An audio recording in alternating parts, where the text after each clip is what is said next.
Hal-hazırda məktəbin idman zalındayıq. Burada sadəcə dərs yox, sağlam gələcəyin təməli qoyulur. Şagirdlər aktiv məşqlərlə yanaşı, fiziki hazırlıqlarını da artırır. Müəllim isə hər hərəkəti diqqətlə izləyir.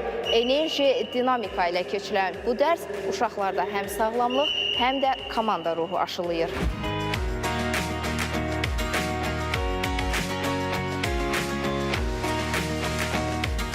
İdman dərslərini çox sevirəm əsasən. İdman dərsləri sayəsində daha cəlb oluram, daha aktiv oluram. Ümumiyyətlə, bu mənə fiziki də təsir eləyir. Fiziki tərbiyədə çox maraqlı keçir. Estafetlər eləyirik. Ən xoşladığım dərsdir. Hansı idman növü üzrə medal qazanmısınız?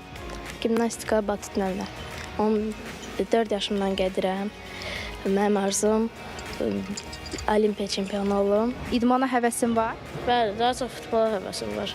Daha çox idman həvəsim var. Boylar balacadır. Mənim də boyum kimi. Bir çox valideyn fiziki tərbiyə dərslərinin uşaqların sağlamlığı və fiziki inkişafı üçün vacib olduğunu düşünür. Onlar dərslərin müntəzəm keçirilməsini, idman zalı və meydançaların təmin edilməsini vacib hesab edir və məktəbin bu sahəyə diqqət yetirməsini istəyirlər. Onlar istəyirlər ki, hər gün, hətta gündə 2 dəfə, 3 dəfə idman dərsi keçirilsin. Bu marağın göstəricisidir yəqin ki. Müəllimlər hesab edirlər ki, fiziki tərbiyə dərsləri şagirdlərin sağlamlığı, əzələ və onurğa dayaq sistemlərinin inkişafı üçün çox vacibdir.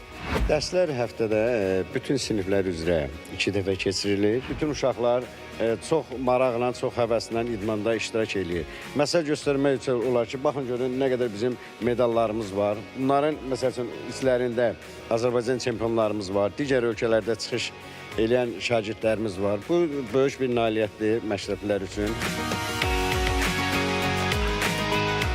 Fiziki tərbiyə dərslərində xüsusi dərsləmələr təşkil edirik. İdman müəllimləri tərəfindən demək normativlər ölçülür, şagirdlərin normativləri ölçülür və biz onların təhlilini keçirdirik. Təhlilə əsasən hansı istiqamətdə işimizi quracağımıza qərar veririk. İdman müəllimləri müxtəlif yarışlar təşkil edirlər. Bu bütün sahələr üzrə basketbol, voleybol, futbol, demək, qol güləşi, müxtəlif yarışlar təşkil edərək şagirdləri cəlb edirlər. Ümumiyyətlə məktəbdə idman dərslərinə həvəs çox böyükdür. Fiziki tərbiyə dərsləri sadəcə oyun deyil.